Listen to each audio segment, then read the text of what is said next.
Poltarnees, beholder of ocean. Toldes mondath irizim. These are the inner lands, the lands whose sentinels upon their borders do not behold the sea. Beyond them to the east there lies a desert, forever untroubled by man. All yellow it is, and spotted with shadows of stones, and death is in it like a leopard lying in the sun. To the south they are bounded by magic, to the west by a mountain, and to the north by the voice and anger of the polar wind. Like a great wall is the mountain to the west. It comes up out of the distance and goes down into the distance again, and it is named Poltarnees, beholder of ocean. To the northward red rocks, smooth and bare of soil, and without any speck of moss or herbage, slope up to the very lips of the polar wind, and there is nothing else there but the voice of his anger. Very peaceful are the inner lands, and very fair are their cities, and there is no war among them, but quiet and ease. And they have no enemy but age, for thirst and fever lie sunning themselves out in the mid-desert, and never prowl into the inner lands. And the ghouls and ghosts whose highway is the night are kept in the south by the boundary of magic. And very small are all their pleasant cities, and all men are known to one another therein, and bless one another by name as they meet in the streets. And they have a broad green way in every city that comes in out of some vale or wood or downland, and wanders in and out about the city between the houses and across the streets, and the people walk along it never at all, but every year at her appointed time, spring walks along it from the flowery lands, causing the anemone to bloom on the green way, and all the early joys of hidden woods or deep secluded vales or triumphant downlands, whose heads lift up so proudly, far aloof from the cities. Sometimes wagoners or shepherds walk along this way, they that have come into the city from over cloudy ridges, and the townsmen hinder them not, for there is a tread that troubleth the grass, and a tread that troubleth it not, and each man in his own heart knoweth which tread he hath. And in the sunlit spaces of the weald, and in the wold's dark places, afar from the music of cities, and from the dance of the cities afar, they make there the music of the country places, and dance the country dance. Amiable, near, and friendly appears to these men the sun, and as he is genial to them and tends their younger vines, so they are kind to the little woodland things, and any rumor of the fairies or old legend. And when the light of some little distant city makes a slight flush upon the edge of the sky, and the happy golden windows of the homestead stare gleaming into the dark, then the old and holy figure of romance, cloaked even to the face, comes down out of the hilly woodlands, and bids dark shadows to rise and dance, and sends the forest creatures forth to prowl, and lights in a moment in her bower of grass the little glowworm's lamp, and brings a hush down over the grey lands, and out of it rises faintly on far-off hills the voice of a lute. There are not in the world's lands more prosperous and happy than Toldes mondath irizim. From these little 3 kingdoms that are named the inner lands, the young men stole constantly away. One by one they went, and no one knew why they went, save that they had a longing to behold the sea. Of this longing they spoke little, but a young man would become silent for a few days, and then, one morning very early, he would slip away and slowly climb Poltarnees' difficult slope, and having attained the top, pass over and never return. A few stayed behind in the inner lands and became old men, but none that had ever climbed Poltarnees from the earliest times had ever come back again. Many had gone up Poltarnees sworn to return. Once a king sent all his courtiers one by one to report the mystery to him, and then went himself. None ever returned. Now it was the wont of the folks of the inner lands to worship rumors and legends of the sea, and all that their prophets discovered of the sea was writ in a sacred book, and with deep devotion on days of festival or mourning read in the temples by the priests. Now all their temples lay open to the west, resting upon pillars, that the breeze from the sea might enter them, and they lay open on pillars to the east, that the breezes of the sea might not be hindered, but pass onward wherever the sea list. And this is the legend that they had of the sea, whom none in the inner lands had ever beholden. They say that the sea is a river headed towards Hercules, and they say that he touches against the edge of the world, and that Poltarnees looks down upon him. They say that all the worlds of heaven go bobbing on this river and are swept down with the stream, and that infinity is thick and furry with forests through which the river in his course sweeps on, with all the worlds of heaven. Among the colossal trunks of those dark trees, the smallest fronds of whose branches are man-knights, there walk the gods. And whenever its thirst, glowing in space like a great sun, comes upon the beast, the tiger of the gods creeps down to the river to drink. And the tiger of the gods drinks his fill loudly, whelming worlds the while, and the level of the river sinks between its banks ere the beast's thirst is quenched and ceases to glow like a sun, and many worlds thereby are heaped up dry and stranded, and the gods walk not among them evermore, because they are hard to their feet. These are the worlds that have no destiny, whose people know no god, and the river sweeps onward ever. And the name of the river is Oriathon, but men call it Ocean. This is the lower faith of the inner lands, and there is a higher faith which is not told to all. Oriathon sweeps on through the forests of infinity, and all at once falls roaring over an edge, whence time has long ago recalled his hours to fight in his war with the gods, and falls unlit by the flash of nights and days, with his flood unmeasured by miles, into the deeps of nothing. Now as the centuries went by, and the one way by which a man could climb Poltarnees became worn with feet, more and more men surmounted it, not to return. And still they knew not in the inner lands upon what mystery Poltarnees looked. For on a still day and windless, while men walked happily about their beautiful streets, or tended flocks in the country, suddenly the west wind would bestir himself, and come in from the sea. And he would come cloaked and grey and mournful, and carry to someone the hungry cry of the sea calling out for the bones of men. And he that heard it would move restlessly for some hours, and at last would rise suddenly, irresistibly up, setting his face to Poltarnees, and would say, as is the custom of those lands when men part briefly, till a man's heart remembereth, which means farewell for a while. But those that loved him, seeing his eyes on Poltarnees, would answer sadly, till the gods forget, which means farewell. Now the king of Arizim had a daughter who played with the wildwood flowers, and with the fountains in her father's court, and with the little blue heaven birds that came to her doorway in the winter to shelter from the snow. And she was more beautiful than the wildwood flowers, or than all the fountains in her father's court, or than the blue heaven birds in their full winter plumage when they shelter from the snow. The old wise kings of Mondath and of Toldes saw her once as she went lightly down the little paths of her garden, and turning their gaze into the mists of thought pondered the destiny of these inner lands. And they watched her closely by the stately flowers, and standing alone in the sunlight, and passing and repassing the strutting purple birds that the king's fowlers had brought from Asagon. When she was of the age of 15 years, the king of Mondath called a council of kings. And there met with him the kings of Toldes and Arizim. And the king of Mondath and his councils said, "The call of the unappeased and hungry sea," and at the word of the sea the kings bowed their heads, "lures every year out of our happy kingdoms more and more of our men, and still we know not the mystery of the sea, and no devised oath has brought one man back. Now thy daughter, Arizim, is lovelier than the sunlight, and lovelier than those stately flowers of thine that stand so tall in her garden, and hath more grace and beauty than those strange birds that the venturous fowlers bring in creaking wagons out of Asagon, whose feathers are alternate purple and white. Now he that shall love thy daughter Hilnarik, whoever he shall be, is the man to climb Poltarnees and return, as none hath ever before, and tell us upon what Poltarnees looks, for it may be that thy daughter is more beautiful than the sea."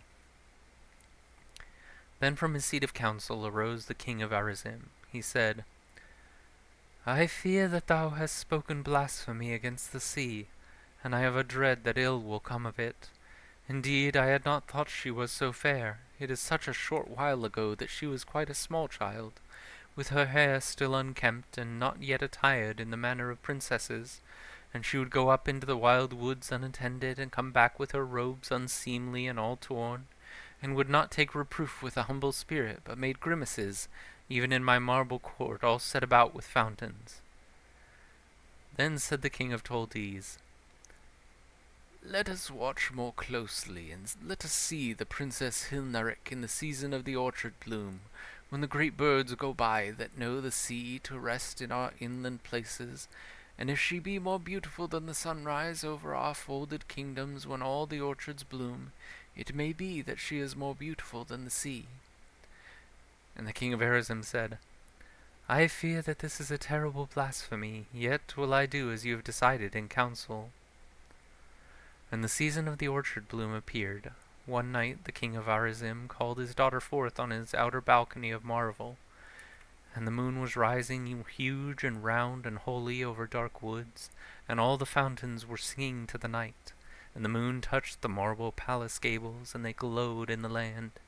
And the moon touched the heads of all the fountains, and the grey columns broke into fairy lights. And the moon left the dark ways of the forest, and lit the whole white palace and its fountains, and shone on the forehead of the princess. And the palace of Arizim glowed afar, and the fountains became columns of gleaming jewels and songs. And the moon made music at its rising, but it fell a little short of mortal ears. And Hilnaric stood there wondering, clad in white, with the moonlight shining on her forehead. And watching her from the shadows on the terrace stood the kings of Mondath and Toldees. They said, "She is more beautiful than the moonrise." And on another day the king of Arizim bade his daughter forth at dawn, and they stood again upon the balcony. And the sun came up over a world of orchards, and the sea mists went back over Poltarnees to the sea. Little wild voices arose in all the thickets, and the voices of the fountains began to die, and the song arose in all the marble temples of the birds that are sacred to the sea. And Hilnaric stood there, still glowing with dreams of heaven. "She is more beautiful," said the kings, "than the morning." Yet one more trial they made of Hilnaric's beauty, for they watched her on the terraces at sunset, ere yet the petals of the orchards had fallen, and all along the edge of neighboring woods the rhododendron was blooming with the azalea. And the sun went down under craggy Poltarnees, and the sea mist poured over his summit inland. And the marble temples stood up clear in the evening, but films of twilight were drawn between the mountain and the city. Then from the temple ledges and eaves of palaces the bats fell headlong downwards, then spread their wings, and floated up and down through darkening ways. Lights came blinking out in golden windows, men cloaked themselves against the grey sea mist, the sound of small songs arose, and the face of Hilnaric became a resting place for mysteries and dreams. "Than all these things," said the kings, "she is more lovely. But who can say whether she is lovelier than the sea?" Prone in a rhododendron thicket at the edge of the palace lawns, a hunter had waited since the sun went down. Near to him was a deep pool where the hyacinths grew, and strange flowers floated upon it with broad leaves. And there the great bull Garryax came down to drink by starlight. And waiting there for the Garryax to come, he saw the white form of the princess leaning on her balcony. Before the stars shone out or the bulls came down to drink, he left his lurking place, and moved closer to the palace to see more nearly the princess. The palace lawns were full of untrodden dew, and everything was still when he came across them, holding his great spear. In the farthest corner of the terraces the three old kings were discussing the beauty of Hilnaric and the destiny of the inner lands. Moving lightly with a hunter's tread, the watcher by the pool came very near, even in the still evening, before the princess saw him. When he saw her closely, he exclaimed suddenly, "She must be more beautiful than the sea." When the princess turned and saw his garb and his great spear, she knew that he was a hunter of Garryax. When the three kings heard the young man exclaim, they said softly to one another, "This must be the man." Then they revealed themselves to him and spoke to him to try him. They said, "Sir, you have spoken blasphemy against the sea." And the young man muttered, "She is more beautiful than the sea." And the king said, "We are older than you and wiser, and know that nothing is more beautiful than the sea." And the young man took off the gear of his head and became quite downcast, and he knew that he spake with kings, yet he answered, By this spear she is more beautiful than the sea." And all the while the princess stared at him, knowing him to be a hunter of Garyax. Then the king of Arizim said to the watcher by the pool, "If thou wilt go up, Poltarnees, and come back as none have come, and report to us what lure or magic is in the sea, we will pardon thy blasphemy, and thou shalt have the princess to wife, and sit among the council of kings." And gladly thereunto the young man consented. And the princess spoke to him, and asked him his name. And he told her that his name was Athelvok, and great joy arose in him at the sound of her voice. And to the 3 kings he promised to set out on the 3rd day to scale the slope of Poltarnees, and to return again, and this was the oath by which they bound him to return. "I swear by the sea that bears the worlds away, by the river of Oriathon, which men call ocean, by the gods and their tiger, and by the doom of the worlds, that I will return again to the inner lands, having beheld the sea." And that oath he swore with solemnity that very night in one of the temples of the sea. But the 3 kings trusted more to the beauty of Hilnaric, even than to the power of the oath. The next day Athelvok came to the palace of Arizim with the morning, over the fields to the east and out of the country of Toldes, and Hilnaric came out along her balcony and met him on the terraces. And she asked him if he had ever slain a Garyak, and he said that he had slain 3.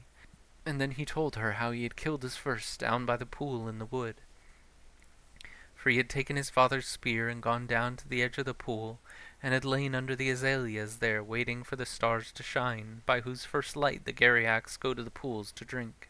And he had gone too early, and had had long to wait, and the passing hours seemed longer than they were. And all the birds came in that home at night, and the bat was abroad, and the hour of the duck went by, and still no Garyak came down to the pool, and Athelvok felt sure that none would come. And just as this grew to a certainty in his mind, the thicket parted noiselessly, and a huge bull Garyak stood facing him on the edge of the water, and his great horns swept out sideways from his head, and at the end curved upwards, and there were 4 strides in width from tip to tip. And he had not seen Athelvok, for the great bull was on the far side of the little pool, and Athelvok could not creep round to him for fear of meeting the wind. For the Garyaks, who can see little in the dark forest, rely on hearing and smell. But he devised swiftly in his mind, while the bull stood there with his head erect just 20 strides from him across the water. And the bull sniffed the winds cautiously and listened, then lowered his great head down to the pool and drank. At that instant Athelvok leapt into the water and shot forward through its weedy depths among the stems of the orange flowers that floated upon broad leaves on the surface. And Athelvok kept his spear out straight before him, and the fingers of his left hand he held rigid and straight, not pointing upwards, and so did not come to the surface, but was carried onward by the strength of his spring, and passed unentangled through the stems of the flowers. When Athelvok jumped into the water, the bull must have thrown his head up, startled at the splash. Then he would have listened, and have sniffed the air, and neither hearing nor scenting any danger, he must have remained rigid for some moments, for it was in that attitude that Athelvok found him as he emerged breathlessly at his feet. And striking at once, Athelvok drove the spear into his throat before the head and the terrible horns came down. But Athelvok had clung to one of the great horns, and had been carried at terrible speed through the rhododendron bushes until the Garyak fell, but rose once again, and died standing up, still struggling, drowned in its own blood. But to Hilnaric listening, it was as though one of the heroes of old time had come back again in the full glory of his legendary youth. And long time they went up and down the terraces, saying those things which were said before and since, and which lips shall yet be made to say again, and above them stood Poltarnees beholding the sea. And the day came that Athelvok should go, and Hilnaric said to him, "Will you not indeed most surely come back again, having just looked over the summit of Poltarnees?"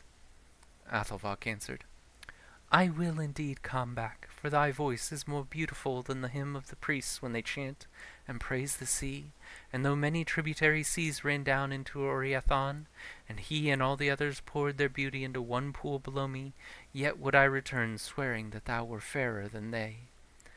And Hilnaric answered, "The wisdom of my heart tells me, or old knowledge, or prophecy, or some strange lore, that I shall never hear thy voice again, and for this I give thee my forgiveness."